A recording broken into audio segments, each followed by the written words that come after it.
In this lecture, we'll cover the concept of terminal velocity. If you recall the derivation of Stokes' law, I'll just recap it. If there is a sphere of radius r and you place it in fluid, it is dropped from zero velocity, it starts falling down, and the weight downwards is mg, the up thrust is m dash g. This is because of the weight of liquid displaced. M is 4 upon 3 pi r cube rho. Rho means rho density of the sphere, and let density of the liquid be sigma. M dash, the displaced mass, is 4 upon 3 pi r cube sigma. Let us assume that it is moving with an acceleration a. So it is moving with acceleration a. Initial velocity was 0. It will start acquiring velocity v. Because of this velocity, there is a drag force which is equal to 6 pi eta r v.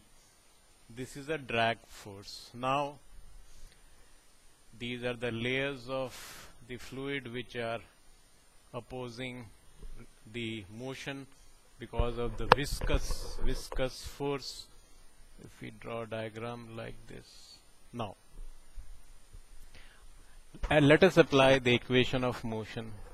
Presuming that there is an acceleration, ma is equal to, what is the downward force? mg. What are the upward force which are opposing? One is minus m dash g, another is minus f. So if you see this value of f is equal to 6 pi eta r v.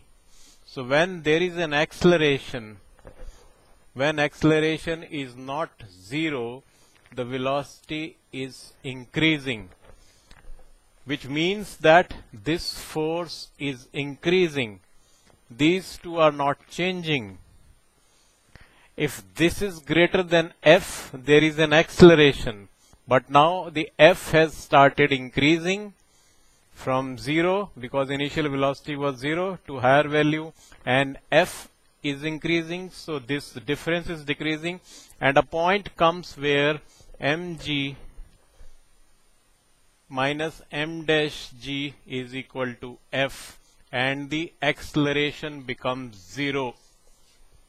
The velocity at this point of time when the acceleration becomes 0 is called the terminal velocity. Vt, I can call it. This is a constant. It doesn't change with time thereafter. So this constant velocity is acquired after falling certain height, and this velocity is called terminal velocity. Let us find out the expression of this velocity. The value of m and m dash is known. G 4 upon 3 pi r cube rho minus sigma is equal to f is 6 pi eta r v. Pi gets cancelled.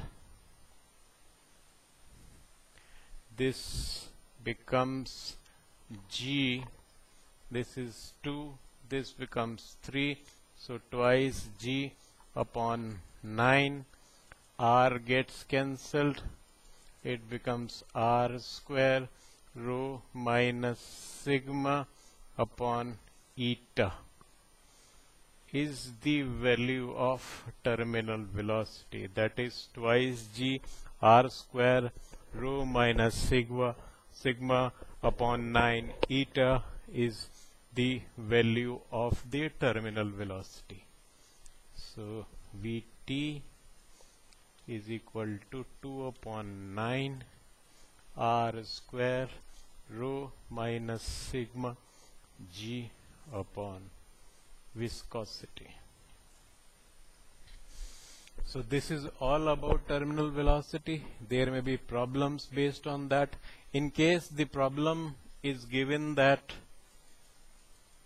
an air bubble starts rising, because air bubble will move up.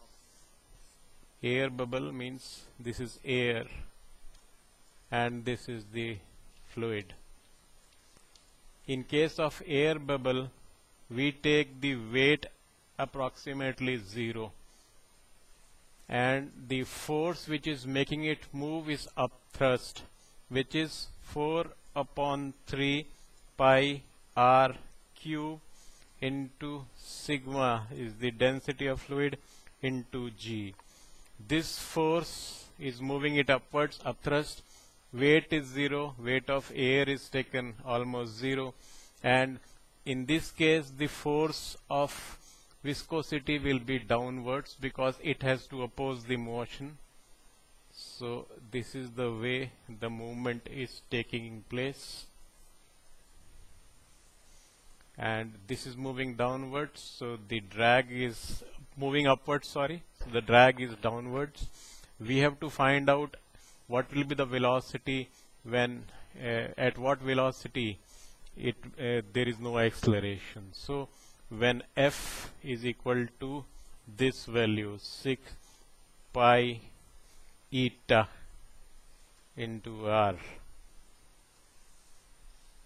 into v, this is the terminal velocity in case of air bubble, which is same as this. The only difference is that we have not taken the weight of the this air. That is the difference. So you can have different type of problems based on terminal velocity. Basic equation is this.